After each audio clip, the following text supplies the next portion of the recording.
obrigada, obrigado pelo convite.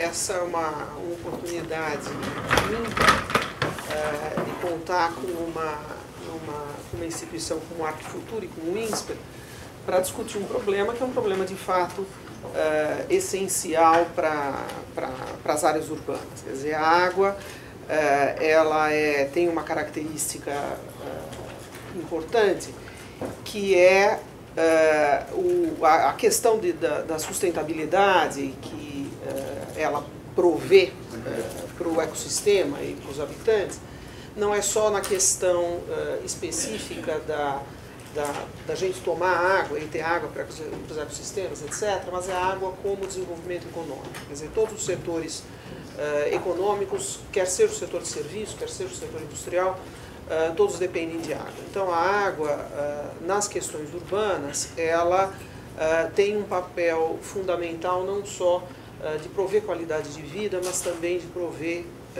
renda e emprego. Agora, a água é um sistema natural, né? E a água, em sendo um sistema natural, ela, quando a gente tem as áreas urbanas, ela se depara com o problema da complexidade da área urbana. Essa a complexidade da cidade, né? Então, esse é um artista da Coreia que eu gosto muito, que trabalha com a complexidade das cidades, e esses mapas são os sistemas viários dessas cidades. Então, se vocês procurarem na internet, vocês vão ver que tem imagens muito bonitas, que são as imagens dos sistemas viários dessas cidades. E essas imagens, eu acho que ilustram muito bem esse contexto de complexidade das áreas urbanas. Então, quando a gente vê esse emaranhado de vias, isso é apenas um dos layers de infraestrutura urbana.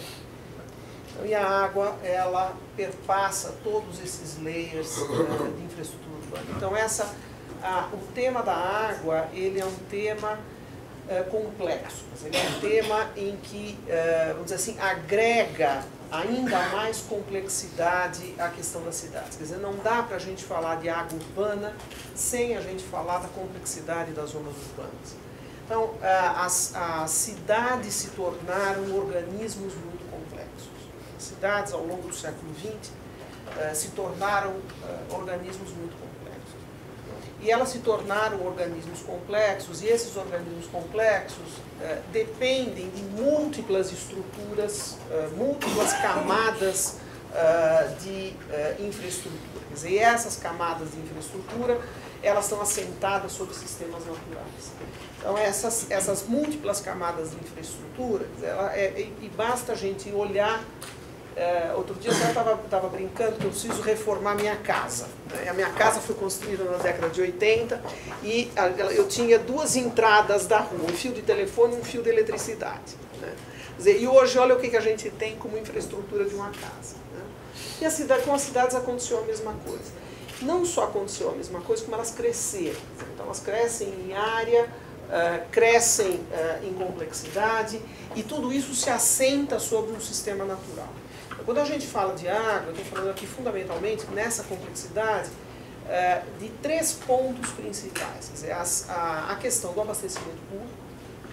Então eu tenho que usar um manancial e fazer essa água para chegar na casa das pessoas, percorrer toda essa complexidade. Eu tenho que ao mesmo tempo coletar o esgoto. Então eu tenho também que ter uma rede coletora que passa por toda a cidade, coleta o esgoto. E eu tenho a questão do escoamento das chuvas, quer dizer, a questão da drenagem urbana. Então, esses três sistemas, quer dizer, eles na verdade, eles se retroalimentam dessa complexidade. Mas quanto mais a cidade cresce, quanto mais ela fica complexa, mais afetados são esses sistemas. E hoje o que a gente vê na cidade, em todas as cidades do mundo, é que as questões de planejamento urbano, e portanto a organização da ocupação da cidade, tem um papel extremamente relevante na redução dessa complexidade, ou pelo menos na forma como a gente consegue conviver com essa complexidade. Então, é muito mais fácil, por exemplo, eu atingir 100% de coleta de esgoto numa cidade em que a urbanização é organizada. Então, que eu tenho todas as casas faceando uma rua em que eu vou lá, passo a rede coletora de esgoto, faço todas as ligações, etc. Do que numa cidade, como são as cidades brasileiras, que tiveram um crescimento desordenado e que, portanto, coletar o esgoto dessas cidades não significa apenas simplesmente passar uma linha e conectar todo mundo nela. Então, hoje, se a gente pega, por exemplo, no município de São Paulo, o que a gente chama da cidade formal tem 97% de coleta de esgoto. O que a gente chama de cidade informal tem ao redor de 80%, ao redor de 70%, por aí. Porque é muito mais difícil de resolver o problema. Então, uma das coisas que a gente precisa lembrar é que esta questão da solução dos problemas de água, ela é muito dependente do padrão de urbanização. Ela é muito dependente ela já é complexa e ela fica ainda muito mais complexa por conta dos padrões de ocupação. Então, o padrão de ocupação desordenado aumenta razoavelmente essa complexidade da área urbana.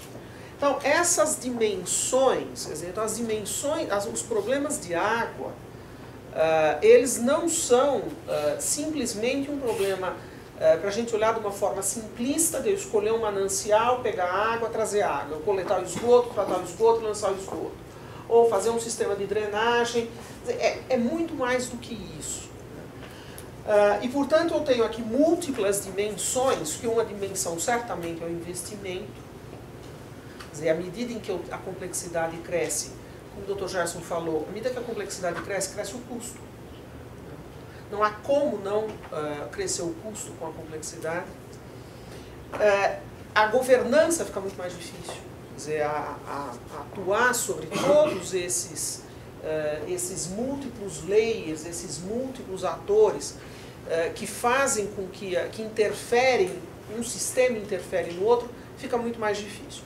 E eu preciso de desenvolvimento tecnológico. Né? Então, o desenvolvimento tecnológico tem tido, na área de água, a gente tem tido contribuições muito relevantes do desenvolvimento tecnológico, como, por exemplo, os recentes avanços em tecnologia de membrana para reuso de água. Então, o desenvolvimento tecnológico tem um papel, ou equipamentos poupadores de água, enfim, tem um papel extremamente relevante no desenvolvimento da complexidade.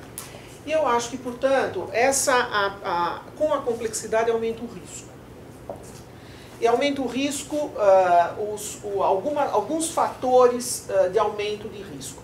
Concentração populacional. Então, é claro que nesta crise hídrica que hoje a gente vive, um dos grandes complicadores é o fato de ser uma região de 20 milhões de habitantes. Quer dizer, se nós tivéssemos uma situação hidrológica séria para uma cidade de 100 mil habitantes, esse é um problema muito mais fácil de ser resolvido do que um problema de seca, do que um problema de dificuldade hidrológica para uma área de 20 milhões de habitantes. Então, concentração populacional certamente é um fator de aumento de complexidade e de aumento de risco. A própria expansão da área ocupada, eu vou dar alguns exemplos para vocês aqui da região metropolitana de São Paulo, a própria extensão da área ocupada. Então, hoje eu tenho mais de 2.000 km² de área urbana na região metropolitana de São Paulo. Então, esse também é um fator de aumento de complexidade, de aumento de risco.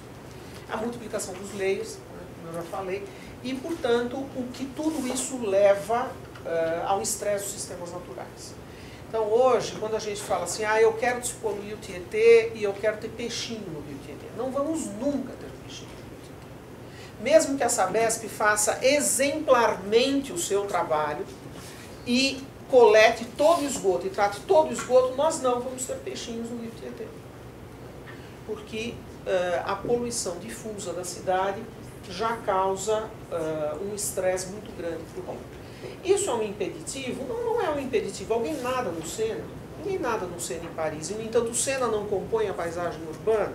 Então, isso também são formas da gente ver a água, as diversas funções da água no meio urbano. Né? E paisagem certamente é uma delas.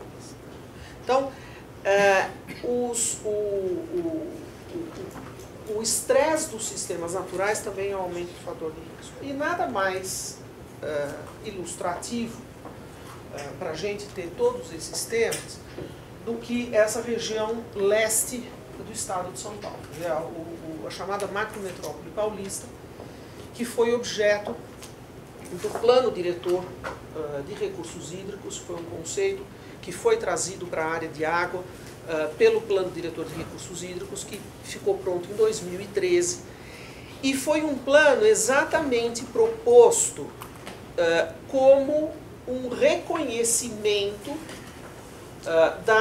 o início da discussão do plano da macrometrópole, que o professor Ricardo Toledo, que está aqui, participou da concepção do planejamento, e o início do plano do diretor da macrometrópole foi exatamente o reconhecimento que não havia possibilidade de se trabalhar em soluções que melhorassem a oferta hídrica e aumentassem a segurança hídrica da região metropolitana de São Paulo sem que se olhasse o entorno. A região metropolitana de São Paulo, para que fosse aumentada a segurança hídrica da região metropolitana de São Paulo, ela bateria os cotovelos com o Paraíba do Sul, bateria os cotovelos com a área de Sorocaba, bateria os cotovelos com a área de Campinas, e assim por diante. Quer dizer, não haveria possibilidade de se pensar em questões estruturais na área de água para a região metropolitana de São Paulo sem que se olhasse o seu entorno. Quer dizer, o seu entorno todo tinha que ser planejado igualmente, quer dizer, concomitantemente, para que se aumentasse a segurança hídrica de toda essa região. Quer dizer, era só... E, novamente, aqui eu chamo a atenção para isso, quer dizer, mais um fator de complexidade, quer dizer, na verdade, esta grande concentração que tem na região leste do estado de São Paulo, que é uma região que tem 21% da área do estado de São Paulo, mas tem 75% da população do estado de São Paulo. Quer dizer, essas grandes concentrações populacionais e uma grande concentração de área econômica, da produção de riqueza do estado, numa área geograficamente muito pequena. Então, esta é a representação do aumento do risco, né? E, em particular, a questão da região metropolitana de São Paulo. Quer dizer, esta região metropolitana de São Paulo, que é uma região extremamente densa, e é um caso interessante, quer dizer, a gente tem uma região densa, com mais de 20 milhões de habitantes e que consegue ter um padrão de serviço muito bom quando comparado com o restante do país. Quer dizer, apesar de ser uma região extremamente densa, de ser uma região extremamente complexa, consegue, por exemplo, ter uma cobertura de água de 100% de abastecimento de água.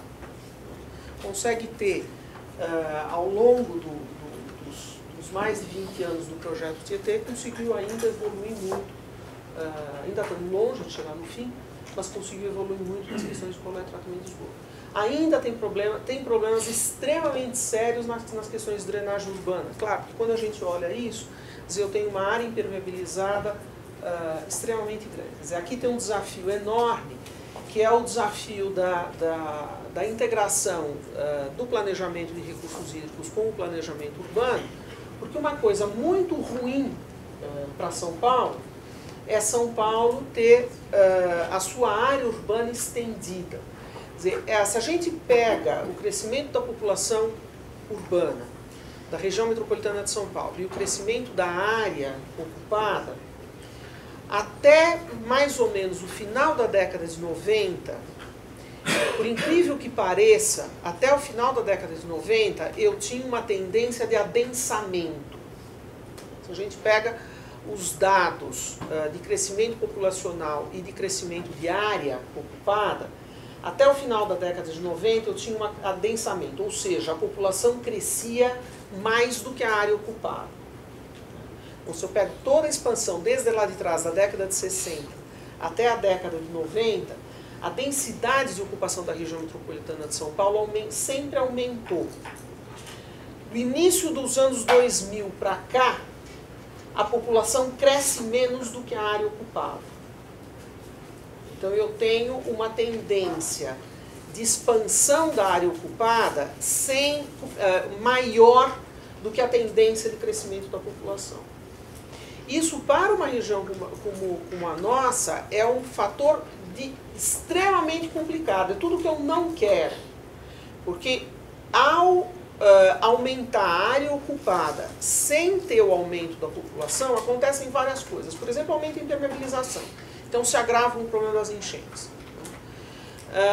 Com relação à água, por exemplo, eu tenho a necessidade de estender as linhas de abastecimento de água, portanto, com investimento a ser feito, com aumento de perdas, porque não existe perda zero, sem que eu tenha o correspondente pagamento de tarifa, por exemplo. Então eu estendo a rede para um cliente que hoje morava aqui e hoje mora lá, mas é o mesmo cliente, ele vai pagar do mesmo jeito. Eu não tenho um aumento de receita, mas eu tenho um aumento de despesa. Na área de esgoto a mesma coisa. Então, este é um problema hoje, é um problema dos anos 2000, aqui na região metropolitana de São Paulo, que é um desafio muito grande de conter a expansão, já que as nossas taxas de crescimento populacional, felizmente, decresceram muito, é a gente conseguir conter a expansão da mancha urbana. Então, esse é um desafio e tanto. Então, a este desafio, quer dizer, nós temos 20 milhões de pessoas numa situação geográfica extremamente infeliz, né, porque nós estamos a 700 metros de altura, numa região de cabeceira de bacia, portanto, numa região de baixíssima disponibilidade hídrica per capita, quer dizer, nós temos uma disponibilidade hídrica per capita inferior ao sertão nordestino, o que nos obriga a ter importação de água. Quer dizer, não há outra alternativa a não ser ter importação de água. Quer dizer, toda a água possível de ser usada no interior da região metropolitana de São Paulo, a região metropolitana de São Paulo coincide quase que exatamente com a bacia hidrográfica do Alto Tietê, que são os sistemas produtores Alto Tietê, que são os sistemas maiores, né, que são o sistema produtor Alto Tietê, que é esse, o sistema produtor Guarapiranga-Billings, que é esse, já praticamente exaurem a capacidade interna da região metropolitana de São Paulo de ter água de abastecimento. Então o sistema Cantareira é um sistema que está aqui, esse é o limite, né, da bacia do Alto Tietê, essa linha pontilhada. O sistema Cantareira traz água do nosso vizinho ao norte, que é a cabeceira do rio Piracicaba, numa transposição de bacia, aqui para dentro de forma do sistema Cantareira, e depois tem outros sistemas pequenos, né, o Baixo Coti, o Alto Coti, etc. Agora, eu novamente chamo a atenção para a questão da complexidade. Veja, 35 mil quilômetros de rede de água. Então, esses números, que são números superlativos, isso tudo faz com que, particularmente nessa hora de crise, isso seja extremamente complicado. Então, este nível de produção de água é dos maiores níveis de produção de água potável do mundo. Então, essa é uma situação em que, é claro, aquilo que o Dr. Gerson mostrou, quer dizer, quando a gente se depara com uma situação que o maior sistema responsável por abastecer 50% dessa região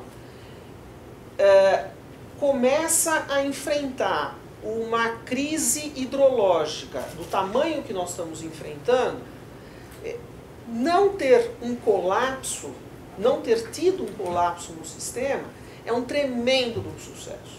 É um tremendo sucesso. Quer dizer, a gente tem hoje aqui um caso para ser mostrado como exemplo para qualquer país do mundo. Quer dizer, o que foi feito ao longo do ano passado para contornar o tamanho a gente não pode nem dizer iceberg, com iceberg teria vindo água. O tamanho do tranco que a região metropolitana de São Paulo levou com a seca é enorme, né? É enorme. Então, uma das coisas muito impressionantes do que aconteceu em 2014 foi como o fenômeno foi profundo e foi abrupto. Então, de novo, repito aqui aquilo que o Gerson falou, quer dizer, dizer que isso estava previsto, que dava para prever, que todo mundo sabia que ia acontecer isso, conversa mole. Quer dizer, aqui eu tiro o meu chapéu de secretário e coloco o meu chapéu de professora da Escola Politécnica. Quer dizer, não tinha a menor possibilidade, e isso daqui tem um relatório que foi feito pela Agência Nacional de Águas sobre a seca de 2014, e que eu acho que esses 3 mapas muito interessantes. Quer dizer, isso aqui é o trimestre de janeiro, fevereiro, março de 2012. 2012 realmente foi um ano um pouco seco. Tá? Então, olha aqui essa mancha de seca no oeste paulista, mas essa região aqui no Cantareiro, uma situação de seca, mas no resto normal. Aí você vem aqui, janeiro, fevereiro 2013, normal. Absolutamente normal. E, inclusive, essa cor azul mais escura aqui, que pega até uma parte do sistema Cantareira, com uma situação acima da normal em termos de afluência. Né? E, de repente, a gente cai nesse buraco que foi outubro de 2013 até março de 2014. A gente cai nesse buraco que é impressionante, em que aqui a gente sai de uma situação em 2013 acima da média para uma situação de seca com uma probabilidade de recorrência maior do que uma vez a cada 100 anos. Então, não só o fenômeno foi muito intenso, como ele foi muito abrupto. Quer dizer, não foi um fenômeno de seca que foi secando, não. A gente meio que caiu do precipício. Isso não era previsível, isso não dava para imaginar que fosse acontecer. Uma coisa muito interessante, quando o Gerson fala da questão da decisão sobre incerteza, essa curva marrom aqui são os volumes armazenados no Cantareira. Então, desde 2004. É impressionante a regularidade do comportamento do sistema. Então, essa regularidade do comportamento do sistema, por exemplo, vocês olham uma coisa muito interessante. Olhem, por exemplo, a inclinação dessa recessão.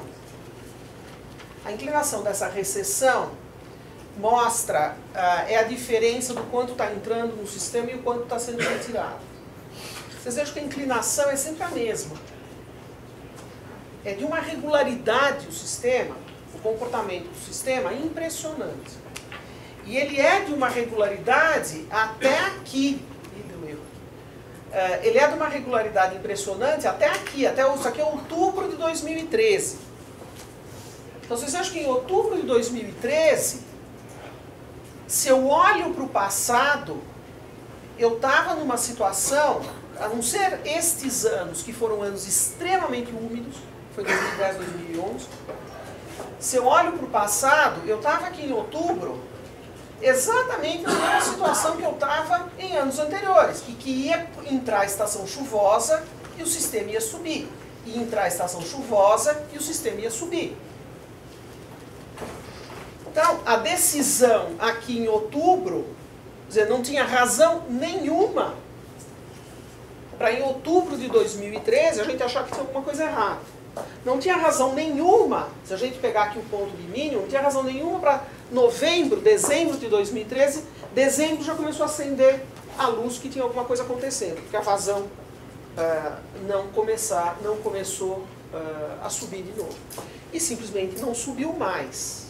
2014 foi aquela desgraça, né? 2014 foi essa desgraça aqui apresentada nessa linha verde, em que as vazões ficaram baixas o tempo todo. Né? Outubro de 2014, com uma média de 5,2 metros cúbicos por segundo de entrada de água no sistema Cantareira, é o menor valor da série de 85 anos. Então, essa é agora, aí, eu quero falar um pouco dessas estratégias que foram usadas para passar, para ir levando a crise, né, e tentando diminuir o impacto da crise para a população, e depois eu vou ligar essas estratégias às questões de resiliência das cidades. Né. Então, é muito interessante a gente olhar, sob o ponto de vista teórico, a cesta de instrumentos que foi utilizada. Né. Então, aqui, nessa cesta de instrumentos utilizados, eu tenho, por exemplo, a questão do mecanismo econômico. Né. Então, fazer gestão de demanda via mecanismo de preço. Então, essa foi uma das estratégias utilizadas. E foi uma estratégia utilizada. E foi uma estratégia, do ponto de vista de redução de consumo, extremamente com um sucesso gigante. Uma estratégia muito bem sucedida. Sob o ponto de vista de impacto financeiro na empresa, um desastre. Mas, sob o ponto de vista de gestão de demanda, extremamente bem sucedida. Foi utilizada um aumento da transferência de água entre os sistemas. Minha casa, por exemplo, é abastecida pelo Cantareira, hoje é abastecida pelo Guarapiranga. Então, esta inter-relação entre os sistemas, quer dizer, eu dotar o sistema de mais flexibilidade. Então, essa é uma outra estratégia. Uma outra estratégia, que foi a utilização do volume morto da reserva técnica, para falar de volume morto, quer dizer, o uso das reservas de água, que isso é parte da própria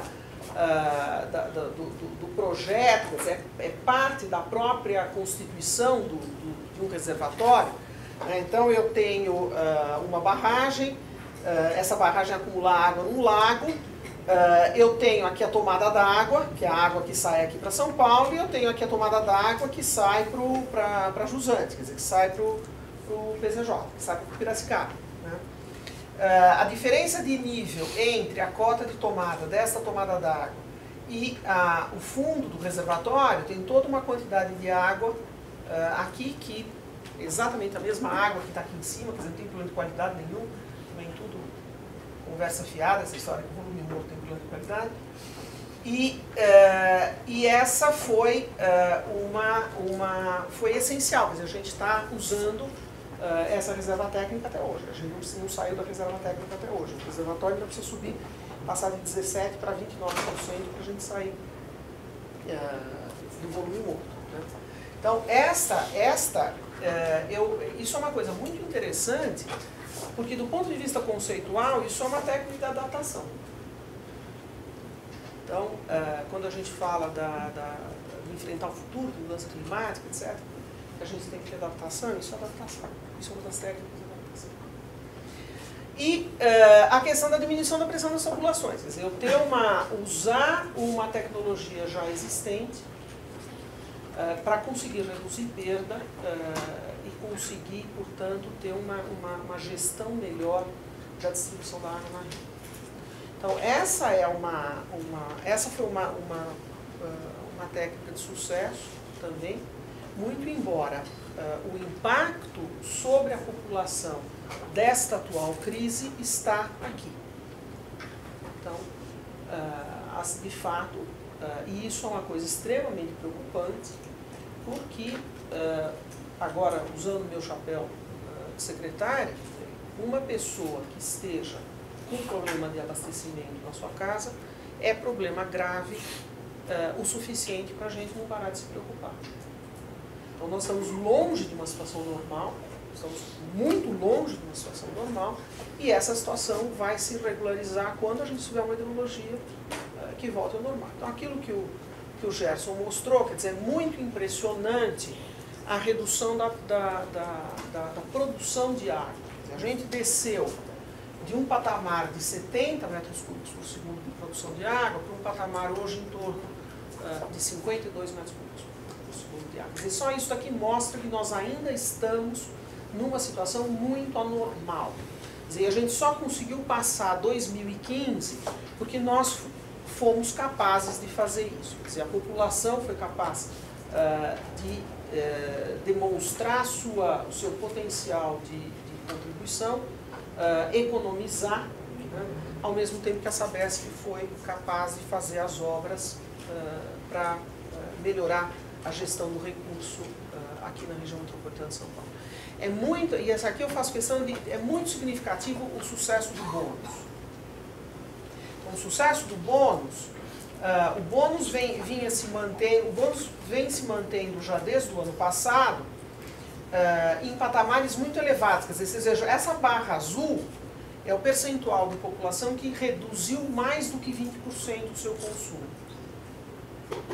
Então, esta adesão da população, quer dizer, e eu imagino que esta adesão não é simplesmente porque a conta ficou mais barata, é porque o mecanismo econômico serviu de sinalizador para a gravidade da crise. Então, esse é um papel importante do mecanismo econômico. Quer dizer, o incentivo, ele funciona não só como um incentivo, mas ele funciona também como um sinalizador da gravidade do problema. Então, essa situação atual, quer dizer, que a gente, com estas reduções, foi o que fez com que hoje a gente consiga ir contornando os problemas que aparecem com uma produção de apenas 52 metros cúbicos por segundo, né?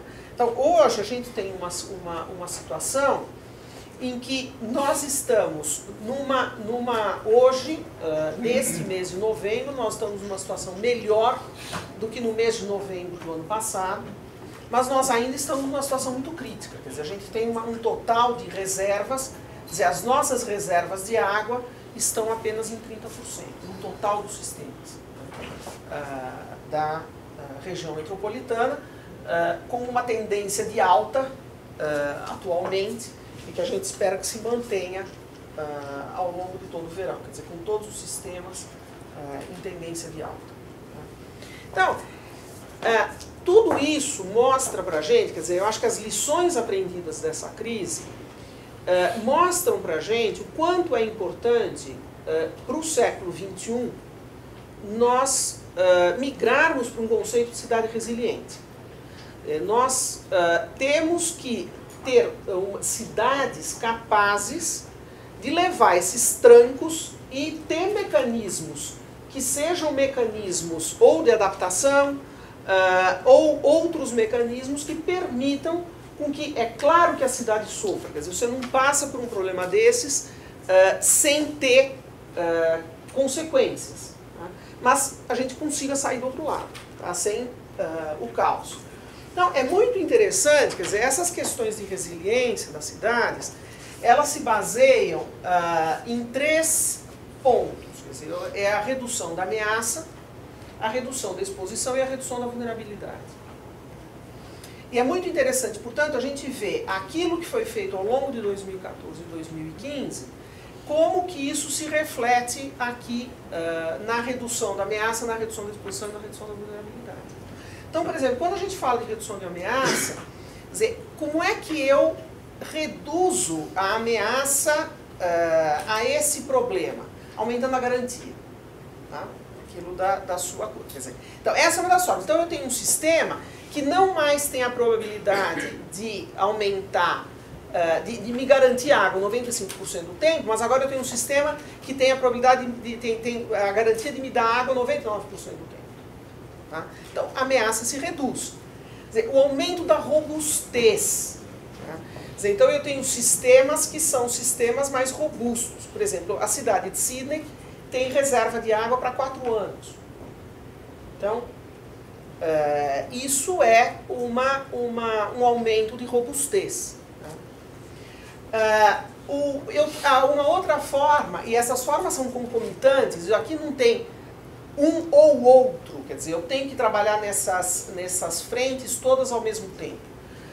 A redução da exposição, a gestão da demanda é uma redução da exposição. Então, se eu gasto menos, eu estou menos sujeito a levar esse tranco de novo. Tá? E a redução da vulnerabilidade. Então, a redução da vulnerabilidade, ela passa, por exemplo, por temas como redundância. Então, quando eu tenho, por exemplo, a minha casa era só abastecida pelo Cantareira, agora eu só posso ser abastecida pelo Cantareira e pelo Guarapiranga. Isso é redundância. Então, a obra que a Sabesp está fazendo agora, da transposição do Jaguari, do reservatório Jaguari do Paraíba do Sul para Atibainha, são 5 metros cúbicos por segundo a mais para o sistema Cantareira, mas nós não vamos aumentar a capacidade de tratamento da Itaguaraú de 33 para 38. No entanto, nós estamos trazendo 5 metros cúbicos por segundo a mais. Ou seja, para o atendimento da estação de tratamento de água Guaraú, da Itaguaraú, eu tenho não só o sistema Cantareira, mas eu tenho a redundância do sistema Jaguari-Atibainha. Então eu tenho, a redundância é um fator muito importante de redução de vulnerabilidade. E as questões de adaptação, como eu falei, do uso da reserva técnica. Então, ter estas condições, se acontecer o pior, eu tenho uma alternativa. Então, essas são as questões de adaptação. Então, o aumento da segurança hídrica, ele passa, ao mesmo tempo, por aumento de oferta. Eu tenho que aumentar a oferta de água, e ele passa pela gestão de demanda. Quer dizer, eu tenho que atuar nas duas pontas ao mesmo tempo. Então, as ações emergenciais que foram feitas ao longo de 2014 e 2015, quer dizer, todas as obras novas que a Sabesp fez de transferência de novos sistemas, são todas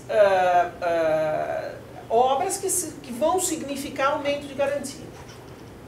Então eu não estou ampliando as estações de tratamento de água, eu estou simplesmente aumentando essa garantia. Então, a transferência do Guaió, a transferência do Guaratuba, a ligação Rio Grande Billings, o estudo agora do Alto Juquiá para o Guarapiranga. Então, tudo isso são obras que vêm no lado de eu ter redundância, de eu ter redução de vulnerabilidade.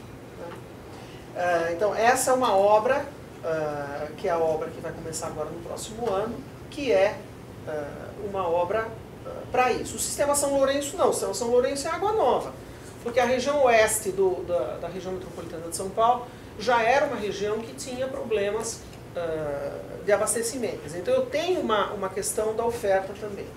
No longo prazo, a gente está agora na praça a licitação do novo estudo para a segurança hídrica da região metropolitana de São Paulo, da macrometrópole, para 2050, que é pegar exatamente aquelas obras que estavam indicadas no plano da macrometrópole lá para frente, mas uma obra desse porte é uma obra que demora de 10 a 15 anos para ser implantada.